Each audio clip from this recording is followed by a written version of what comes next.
Hello, yogis. Hi, I'm Laura, and I'm with my husband Andrea. Hello, everyone, and we're here at the beautiful Arches in Utah. And where are we, Laura?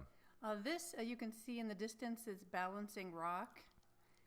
So this is a beautiful area. We were here scoping out a place to shoot my 60-minute video. It was a beautiful It video, guys. I was. mean, I have to say, Laura did a fantastic job with all the poses. But, unfortunately, Andrea somehow erased no, my class. wait. It wasn't Andrea. Somehow this video just got lost, and both myself, and Laura were working on it. I'm usually pretty good about these videos, but something happened when Laura was reorganizing it, and it disappeared. But you can see how the hike to get. We went about probably like half a mile away from the parking spot, and which is where the balancing rock is, and it was a very nice hike. It was, and behind my video, I had the beautiful mountains with snow on the top in the background. I So think that's you why can I see liked it. some over there. No, Do it was you the other see? direction. Yeah, but all around us there are mountains covered with snow. Yeah, But so anyway, so this is what you get to see of Balancing Rock. yeah, that's pretty much it. But it was still, I mean, you still can get some of the sense of, I hope, of where we are here and Yes. how beautiful It is. the location. So we're going to switch over to the Delicate Arch. So this, we did not do a video here because there's not really a good place to do it because there's so many people. Because this is the arch that you see on all the license plates for Utah. It's very well known. Yeah, I mean, the Delicate Arch is actually what represent now is the state of Utah. Right. And so where we are here, we parked really nearby this cabin that there is some history here. It was pretty fascinating, I found it actually. As we approach this cabin, we'll tell you a little bit of history about it. So it starts with John Wesley Wolfe. He decided that he wanted to move away from Ohio, to drier climates in 1898, I should say, because of he wanted more drier climate because of his injuries during the Civil War. So he and his oldest son moved out here near Moab and settled 100+ acres and ended up raising 1,000 cattle for about a decade, and then he sent for his wife and other children.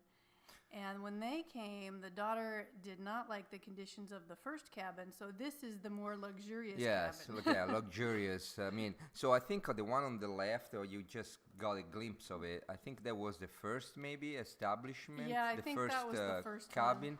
And there was no floor, really no windows, nothing. Yeah. As you can see, it was extremely, just rustic, or I not can't even, imagine living yeah. like that. But this new one here, I mean, it was a step up, but there were a total of 6 people. Of 6 family members living And and sleeping in this cabin. It's 17 by 15 feet, so it's just one room, and I don't know if you can see it Yeah, you can inside. see inside. But 6 people were actually living here, and it's I can it makes you really think was a rough about life. what we have nowadays. We take for granted. Right. So eventually the family moved to Moab, and then John moved back to Ohio toward the end of his days in 1913, and he died at age 84. Yeah. So anyway, this is it was probably a really rough time to live, I'm sure. to make a living over there. Now, this is not too far from the Delicate Arch. Yes. The hike is Here about, we go. Here we're showing part of the hike here. yeah, and the hike, it took us how long? Oh gosh, I don't even remember, but it's a 3-mile hike Is it- up, and it's pretty steep. We didn't show most of the steep part, but it's smooth rock and real steep, so you wouldn't want to try it when it's wet because it would be very slippery. Yeah, and this actually, there is a hike now, but back then, when it was first discovered, to get up there, you needed ladders. So the actual hike that we did, that was made possible by some constructions that they did to the trail, and that was back in the 1900. But otherwise, it was extremely hard. I heard, I was reading that a group of Girl Scouts, it took them like more than half a day to actually get there. That was back a long time ago. It's yeah, it was kind of a rough hike. Yeah, well, I mean, it's still not an easy hike, but it is just gorgeous around here. Oh, there's a bird. But it was really steep. There were quite a few people. We managed to get a shot without anybody there.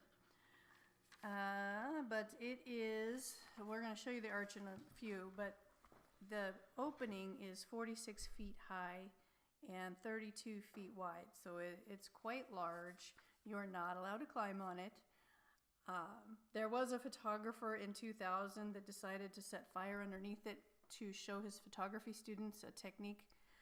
So he got a big fine and probation because that's definitely illegal because you want to preserve it. There it is now. Because it is obviously a really beautiful I really wanted landmark. to climb it. I mean, it's. I know you did. It makes you want to get up there, but yeah. But the view is spectacular from there too, it is. and So, we were able to actually get a couple of shots here without too many people. But I heard that it gets really crowded, and it's really hard to take photos without having somebody, Yeah, there's a not few. standing there. right, we were there in March, so that's not the highest season. Summer is, I'm sure, really busy. But it was named Delicate Arch by Frank Beckwith, who explored the area in 1933, 1934.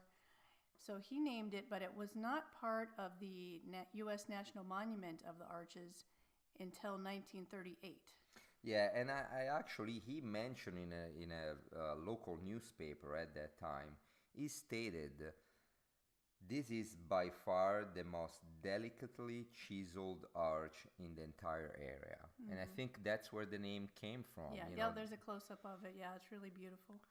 Right.